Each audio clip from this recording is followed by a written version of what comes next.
हम आपको विस्तार से हस्तिनापुर त्याग कर पांडवों का हिमालय से विस्तार से वर्णन कराएंगे। वीडियो में बनी रहे। महाभारत युद्ध के वर्षों बाद जब श्री कृष्ण ने पृथ्वी लोक से प्रस्थान किया और यदुवंश का नाश हुआ, तब धर्मराज युधिष्ठिर ने समझ लिया कि अब धर्म की स्थापना का कार्य पूरा हो चुका है।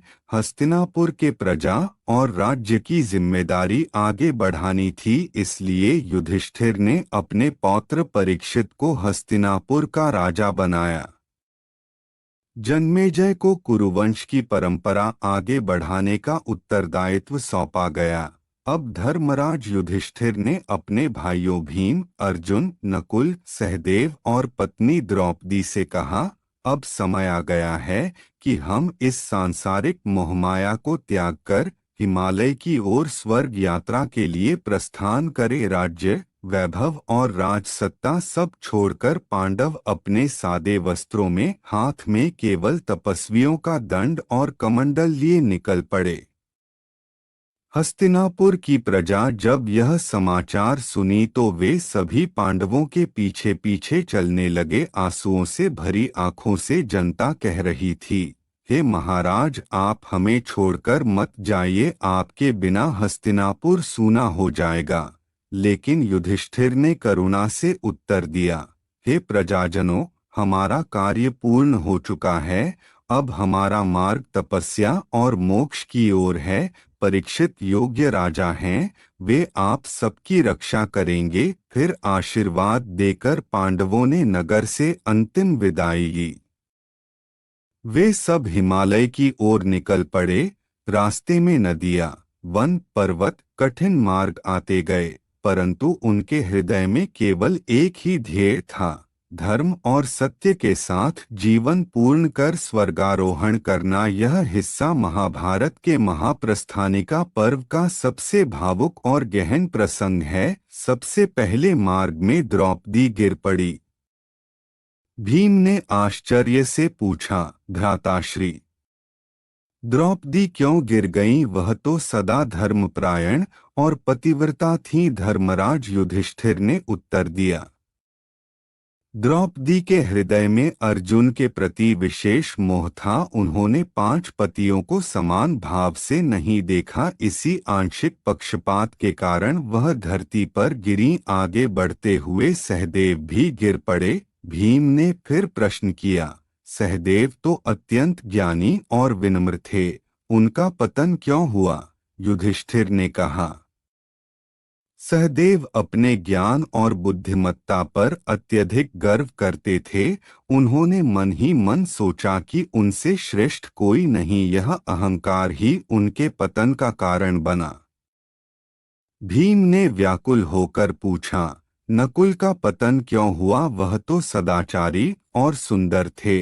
युधिष्ठिर ने उत्तर दिया, नकुल को अपनी रूप सौंदर्य पर घमंड था। उन्हें लगता था कि उनसे सुंदर और कोई नहीं। यह अहंकार ही उनके पतन का कारण बना। इसके बाद महान धनुर्धर अर्जुन भी गिर पड़े। भीम ने शोक से कहा, अर्जुन तो भगवान श्री कृष्ण के प्रिय थे, गांडीवधारी महान योद्धा थे, उनका पतन क्यों हुआ? युधिष्ठिर ने शांत स्वर में कहा, अर्जुन को अपने धनुर्विद्या और शौर्य पर अत्यधिक अभिमान था। उन्होंने सोचा कि कोई भी उनके समान पराक्रमी नहीं। यह घमंड ही उनके पतन का कारण बना। भीम और युधिष्ठिर का संवाद स्वर्ग यात्रा का अत्यंत हृदयस्पर्शी हिस्सा है।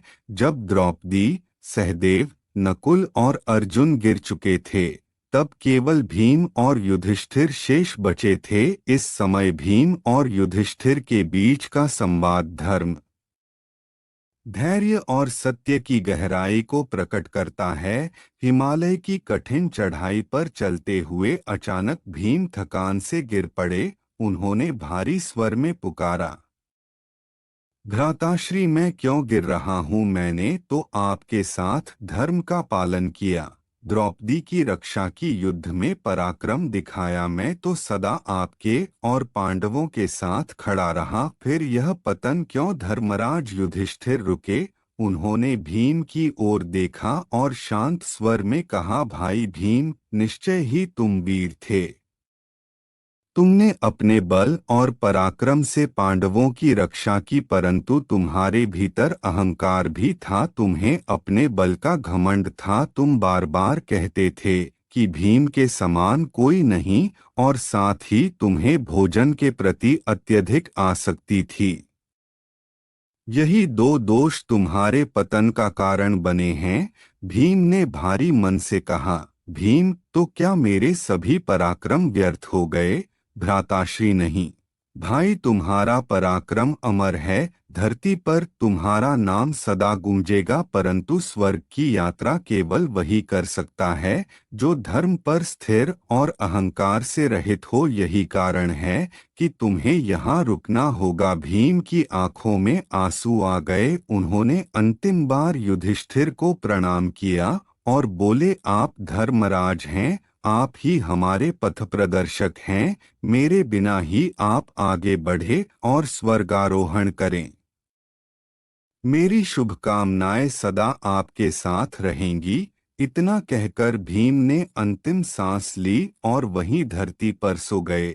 यह संवाद हमें यह सिखाता है कि महान से महान शक्ति भी अहंकार और भोग की आसक्ति के कारण पूर्ण नहीं मानी जाती। सच्चा मोक्ष केवल धर्म, सत्य और वैराग्य के मार्ग से ही संभव है। जब द्रौपदी और चारों पांडव एक एक करके गिर गए, तब केवल धर्मराज युधिष्ठिर शेष बचे। वह न पीछे मुड़े, न ही शोक में रुके। उनका मन पूरी तरह धर्म और सत्य पर स्थिर था। यात्रा के दौरान एक धवल कुत्ता युधिष्ठिर के साथ चल रहा था। वह हिमालय की ऊंची चोटियों, बर्फीले मार्ग और कठिन रास्तों में धर्मराज का सच्चा साथी बना रहा। आखिरकार युधिष्ठिर जब स्वर्ग द्वार पर पहुंचे तो इंद्रदेव अपने दिव्य रथ पर प्रकट हुए और बोले, धर्मराज, आप जीवित शरीर सहित स्वर्गारोहण करने के अधिकारी हैं। कृपया इस दिव्य रथ पर बैठ जाइए। युधिष्ठिर ने विनम्रता से कहा, देवेंद्र, यह कुत्ता मेरी यात्रा में साथ रहा है। यह मेरा मित्र और सहचर है।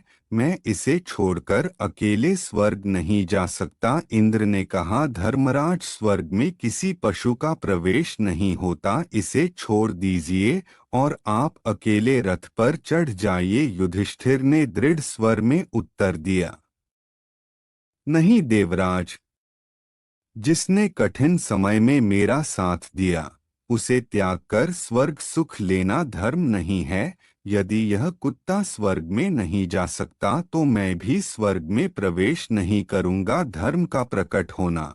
जैसे ही युधिष्ठिर ने यह कहा, वह कुत्ता अचानक धर्मदेव के रूप में प्रकट हो गया। वह बोले, धर्मदेव पुत्र युधिष्ठिर, तुमने सच्चे धर्म की रक्षा की है। तुमने कभी सत्य और धर्म का त्याग नहीं किया। इसी कारण आज तुम जीवित शरीर सहित स्वर्गारोहण करने के अधिकारी हो। अब युधिष्ठिर इंद्र के रथ पर बैठे और जीवित अवस्था में ही स्वर्ग पहुंच गए। वहां उन्होंने दिव्यलोक, अप्सराएं, देवगण और स्वर्गीय वैभव देखा। कुछ समय बाद अपने भाइयों द्रौपदी और कुरुवंश के वीरों से भी उनका पुनर्मिलन हुआ। युधिष्ठिर का स्वर्गारोहण धर्म, सत्य और करुणा की विजय है।